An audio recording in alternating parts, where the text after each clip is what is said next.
Good afternoon, ladies and gentlemen, this is Redberry Beal here, and welcome back to another Civil Air Patrol video. In today's video, I'm going to talk about the 4 different categories that you can fall into for taking Level 2, and, well, this is directed primarily towards senior members and cadets. We're interested in a little bit of the senior member side, or people who are brand new to CAP. So, in Civil Air Patrol, there are different levels. There's 1 through 5, and I have done a little bit of a video on how professional development works in the education and training system in the iCard up here. But in today's video, I wanted to talk about the 4 different tracks, and well, they're not specialty tracks, but there are 4 different options that you can take that you select one of, and then you complete your level 2 part 1 and part 2. So the first one that I'm going to talk about is prior or current military members. And people who fall into this category are anyone who has served in the military, who has experience that sort of transfers over into CAP, but there are some nuances that are different. So like customs and courtesies is a little bit different. Like it follows more of the Air Force structure. So if you're a prior Air Force or like Air National Guard, then you're a little bit more familiar with that system. But like learning about the differences between how active duty military is and like reserves is in comparison to how Civil Air Patrol is with customs and courtesies. So there are a few differences with that in addition to like drill and ceremonies. So the courses that are in that are primarily targeted towards people who have prior military experience, who understand like what the chain of command is, who understand like saying sir and ma'am to officers and NCOs and like everything in general over there, but not entirely on the Civil Air Patrol side of things. So it's just kind of to help them transition into it. The next one I'm going to talk about is prior cadet. So not all senior members, but some of them are from serving in the cadet program, and whether they immediately became a senior member after turning 21 or like between the age of 18 to 21, they can become a senior member at any point. They don't have to immediately turn, but whenever they choose to turn, or if they decide to leave the program and come back, they could choose the prior cadet route if they feel comfortable. Like if they've waited 40 years and they haven't been in CAP for 40 years and then they come back, it might be easier to just do the new member track, but it depends. Like if you did military, then you might want to do military instead of prior cadet. It's up to you though, because you're the one who gets to pick it, and I will go over how to pick it in a little bit. But the prior cadet track, it talks about like the differences between acting as a member in the cadet side versus acting as a member on the senior member side. Like, for example, as a senior member, I could talk to fellow senior members using their first names.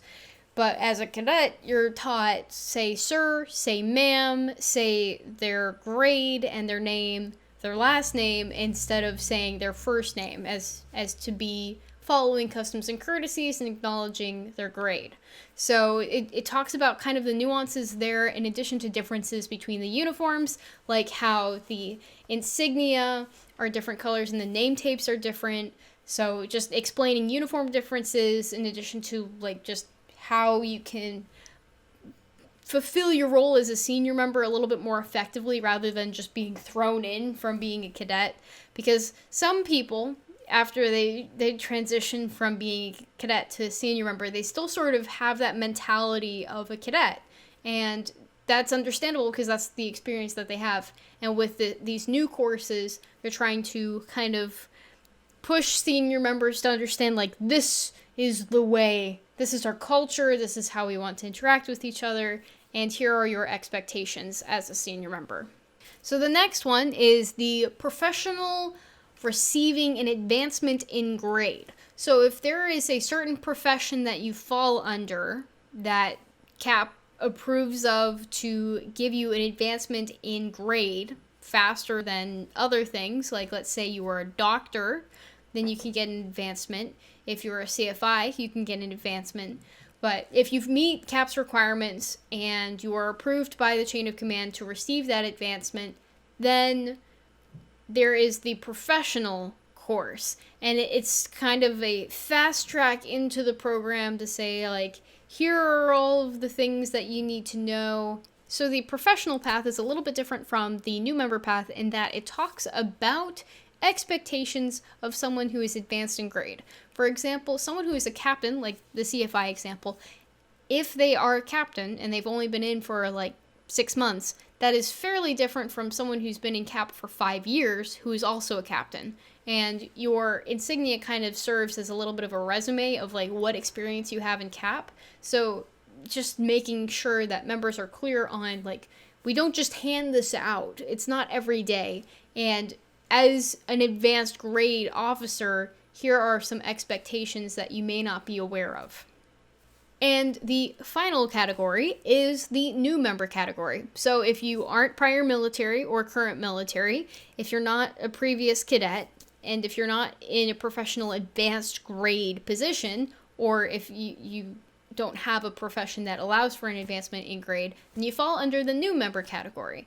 And you learned about the core values, basic drill and ceremony, how to wear a uniform properly, and learning about the different specialty tracks. Like, all of them talk about specialty tracks, but like, this is all good information for a brand new member who's not familiar with Civil Air Patrol to be able to go in, get their feet wet, and see what's going on.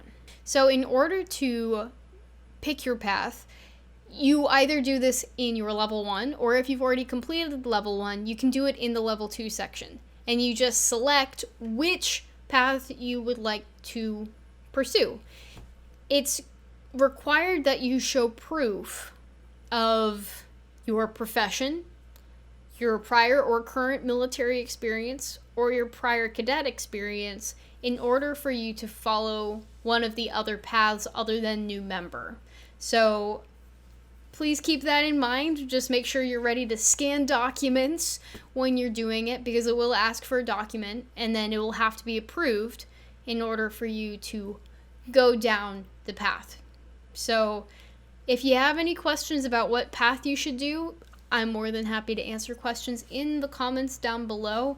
I will link the document which I have been using as a reference for this. It's called Regulation 40-1 or CAPR 40-1, which is the new regulation that came out this past August of 2020, as of recording this video, which talks about the different paths that you can take. It talks about all of the curriculum, like it says all of the modules that you have to take, and it lists out all of the requirements that you need to know about. So you can use that as a reference, or you can always chat with me in the comments. So thank you guys so much for watching, and that is all, folks. Until next time, toodles.